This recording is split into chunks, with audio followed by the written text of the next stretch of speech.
Hello, this is Matt on the Moon Lambeau channel. Is it not becoming increasingly clear that as the United States dollar and other fiat currencies around the world continue to be debased by irresponsible government money printing, that there's been a clear recognition by institutions, by people with big money, if you will, that the only solution reasonably, to combat this, certainly the best solution, requires this newfangled crypto blockchain or what have you that has been developed within the last 12 years. There's becoming a clear recognition that this is it, and the money is flowing in as a result. And so, congratulations to you if you're paying attention to all this, because even with how much money's been flowing in, especially over the last month or two, whatever it's been, most people on the planet still have no freaking clue that this is even happening. And even if they were to realize that this is happening, it can take a while to get a handle on why this is, why the money is going where it's going. And so even for us here as XRP holders, this is fantastic. I happen to personally still believe that outside of additional spooky, scary news, which we have seen over the last week and a half, there's not been a shortage of it. Outside of that, I still personally believe that XRP will continue to follow the market in a general sense. I don't see any reason that it would suddenly start behaving differently. And not surprisingly, yes, of course, so there's some spooky, scary news. A bunch of people got out of XRP. That in and of itself probably doesn't surprise you. Now, I want to be clear, I don't have a financial background of any kind. I am not offering financial advice, and so you should not buy or sell anything because of anything I say or write. I just think it's fun to talk about these things as an enthusiast, and I run a YouTube channel purely as a hobby. It's just a fun thing to do. And interacting with the XRP community, which is, hands down, the best crypto community in all of crypto. That's it. Now, I also keep this in mind. As far as XRP, consider that there are all sorts of coins out there, altcoins, that don't do anything. They are S-word coins. And it's probably most cryptocurrencies, frankly, because there's over 7,000 of them. And you don't need a new form of money for each new freaking idea that you have for a business. You don't need a new form of money for everything. But consider this. Even the S-word coins, they've been pumping, and they will continue to pump throughout this market. And so you don't think that XRP will, even with these allegations hanging over XRP, so you don't think that a coin that's in the top 5 or whatever it is now, it's going back and forth between Litecoin in terms of positioning. So you don't think a coin that's been in that position for the better part of a decade, with the vast majority of its liquidity outside of the United States anyway, I think it's 85 to 90% of liquidity outside the United States. You don't think people are going to be speculating on that and driving price up? No, this is what people do, clearly in this space. And it's such a cool thing that because there's so little money in XRP and pretty much really every coin, especially even large cap coins, I'd argue there's not much money in any of them. That's how you get these opportunities for asymmetrical gains. And so I'm not going to be selling anything. I'm going to be waiting for regulatory clarity for XRP. But in the meantime, it's so worth being aware of everything that's resulting in what you're seeing today. And so, yeah, Bitcoin's leading the market. I expected that. It's probably not surprising you either. And I don't have a problem with that. Even if Bitcoin's always number one in terms of market cap, I don't care. As long as there's a bigger pie and XRP gets to have a piece of it, super duper.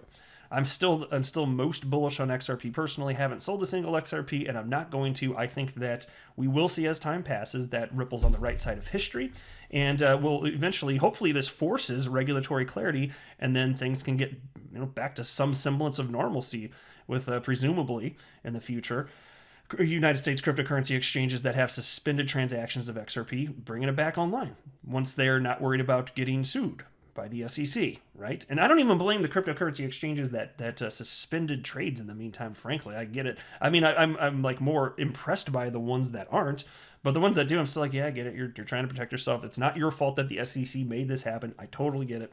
But they want to make money on the buying and selling of XRP too, and now they can't. Because they don't feel they can responsibly anyway.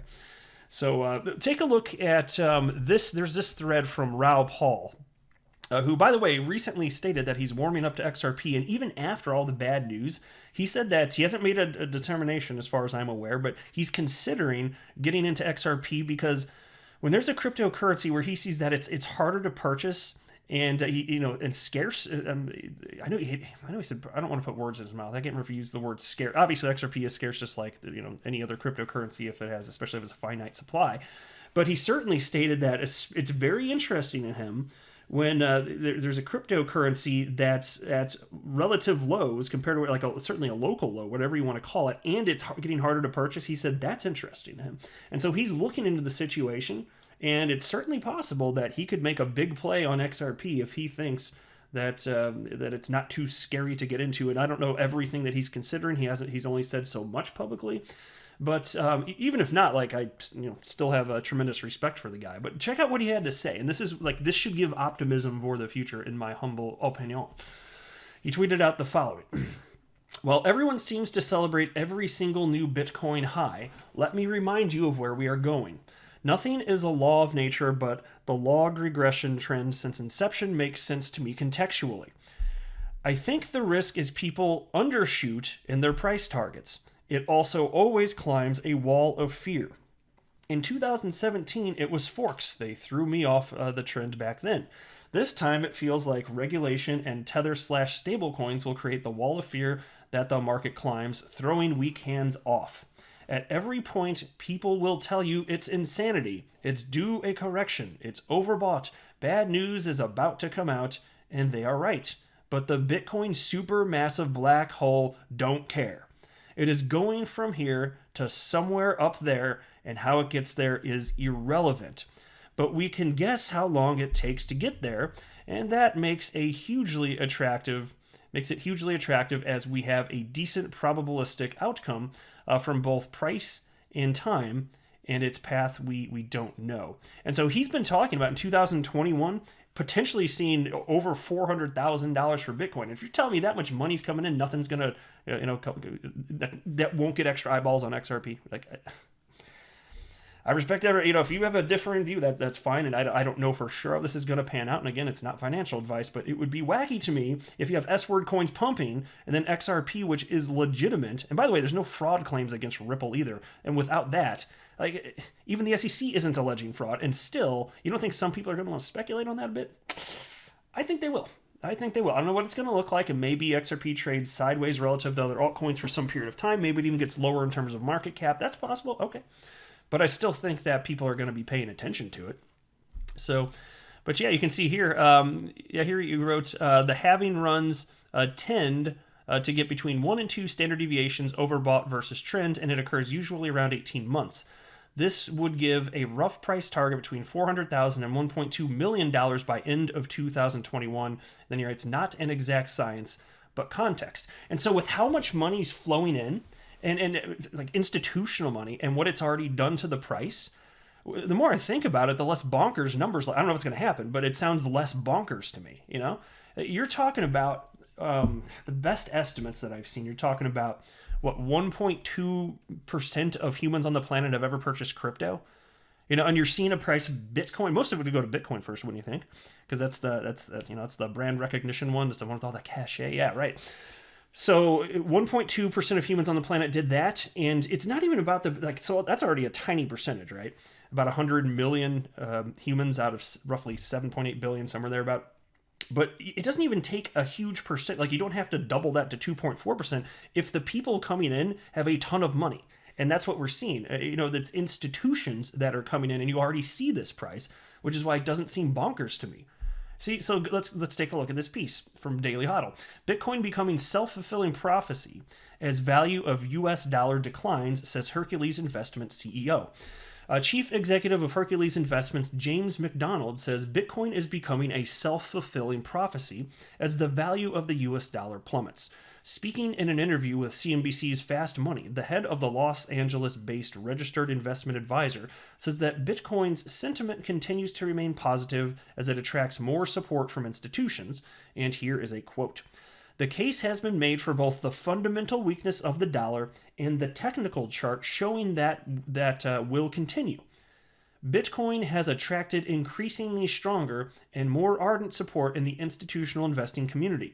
I think there is a religious-like following of it, and it's a self-fulfilling prophecy. If millions of people believe in something and put their money behind it, it's going to continue to bid up. According to McDonald, Bitcoin is becoming the representation of a growing openness and a shift in perspective within the traditional investment community. And here's another quote. I think Bitcoin is not necessarily the antithesis of the dollar, but it is certainly an indicator of openness to change asset classes and change perspectives and change of economic theory, because Bitcoin as we know it is not a store of value. It's really a measure of sentiment. It's a measure of enthusiasm to make money outside of traditional economic metrics. I think Bitcoin continues to see momentum behind it, and the dollar continues to see weakness behind it. But I don't think it's impossible for them to move in the same direction. It's just that at this time, the sentiments are diametrically opposed, which really is just fuel for the fire, frankly, for Bitcoin and the crypto asset class. Now, as far as we're saying is store of value, that's probably the only thing that I pretty firmly disagree with. I think all sorts of people are utilizing Bitcoin as a store of value, but I certainly agree with what he's saying in terms of the United States dollar debasement and other fiat currencies around the world that are being treated similar. That being the catalyst, sure, that makes all the sense in the world to me. And then you've got this piece from Cointelegraph. Mike Novogratz attributes Bitcoin's rise past $30,000 to institutional adoption. And again, if we could just pause, I want to reiterate this. It's not a gigantic percentage of institutions around the planet that have at all invested in any cryptocurrency ever. It's a small percentage, and you're already seeing the current participation drive this up. And it's because they have the massive quantities of money, and for the first time in the history of the asset class, you're having a bull run that's led by them. And so, again, that's why I see all of this. And look, I'm diversified. Like, I own Bitcoin, I own Ethereum, I own XRP, and also I own 17 cryptocurrencies, and I'm going to be buying others. I paused my purchasing of XRP. I've explained why. I felt like if I don't stop, I probably got a problem. I stopped months ago, but I have sufficient bags that are packed. And so I'm going to be purchasing other cryptocurrencies because I think there's all sorts of opportunity out there. And so I'm not going to sit here and wallow in fear. I see a bright future, because I'm making myself aware of this, and I have skin in the game, absolutely. And I don't know how it's all going to pan out, but I'm going to be here, and I sleep easy. Even with what's happening with XRP, I still sleep easy, and I'm optimistic for the future. I believe that justice, in the case of what's happening with Ripple and XRP, I believe justice will prevail. Well, freaking better. Sometimes there is injustice in courts, but I'm optimistic. I really am. And I firmly believe that Ripple has a slam dunk case, in particular for the portion having to do with whether or not XRP is a security. As far as the rest of it, there could be some instances where either Ripple settles and they pay a fine or this or that. I don't know what it's going to look like, but we're going to be finding out together, are we not? But anyway, into this piece, Galaxy Digital founder and CEO Mike Novogratz believes institutional investors are helping drive the current Bitcoin bull run. And by the way, Galaxy Digital, they are an institutional investor, by the way, but he sees others, is the point. The piece continues. In an interview with BBC World News Today, Novogratz said governments around the world printing money and debasing fiat money was fueling the ongoing Bitcoin bull run, but institutional players getting into crypto may be the bigger story. The Galaxy Digital CEO said major firms had changed their tune on crypto in the last 3 years, potentially affecting the supply of available coins. Now we're seeing places like PayPal at 340 million customers servicing Bitcoin and selling Bitcoin along with big insurance companies in the United States, said Novogratz. As the institutions move in, there just is not a lot of supply. There are a lot more than 21 million millionaires out there. Oh, yes, there are. And so you're thinking about a max supply of 21 million, and the amount in the market, I broke down the numbers for you in recent videos a few times. For those of you not in the know or maybe haven't heard it, it's estimated to be about 1.8 million Bitcoin out of a max supply ever of 21 million. Just 1.8 million on the market today, which is going to result in a supply crisis. There's not enough Bitcoin for everyone, not at these prices, and that's what's pumping it up. It's simple supply and demand dynamics, and we have seen historically as Bitcoin has pumped what has happened with every other cryptocurrency, and so I personally do not believe that XRP's best days are behind it. I just simply don't. And I don't know that, and it's not financial advice, but I can't buy that. It doesn't make sense. And so even if it's not looking so hot right now, while it's not a surprise based on the news, and I don't blame anybody that wanted to get out, that did get out, or reduce their holdings, you got to do what's right for you. And I will always acknowledge that holding XRP now is more risky than it was prior to this, but I don't say that to scare people. It's just an acknowledgement of reality, but because the truth is, none of this does anything to change my conviction, and I will keep sharing that message on this channel. It's just what I firmly believe. It's how I feel. And so there we are. I'm thrilled to be here. But I hope that you guys are doing okay out there too, because I know how scary things are in the XRP community right now. But that's why I'm just so thankful that everyone's so supportive here and we're all working together. And I see not just the community members, but people, like legal professionals moving forward, people that used to be with the SEC directors, in fact, stating no, Jay Clayton's got this wrong. XRP absolutely is not a security, including Andy Serezny, who was Ripple's lead attorney, who was a director of the SEC in the past. That's who's running this whole thing for Ripple. I'm just like, man, I would not want to. If I were a lawyer with the SEC, I would not want to even try and make the case that XRP is a security. It's so outlandish. It falls flat on its face. I can't imagine. But if they're really going to push that narrative to court, okay, good luck, because you're going to need it. That's what I feel anyway. But I will wrap up there. I am not a financial advisor. Do not buy or sell anything because of anything that I say or write. That would be a very, very, very bad idea. Until next time, to the moon, Lambo.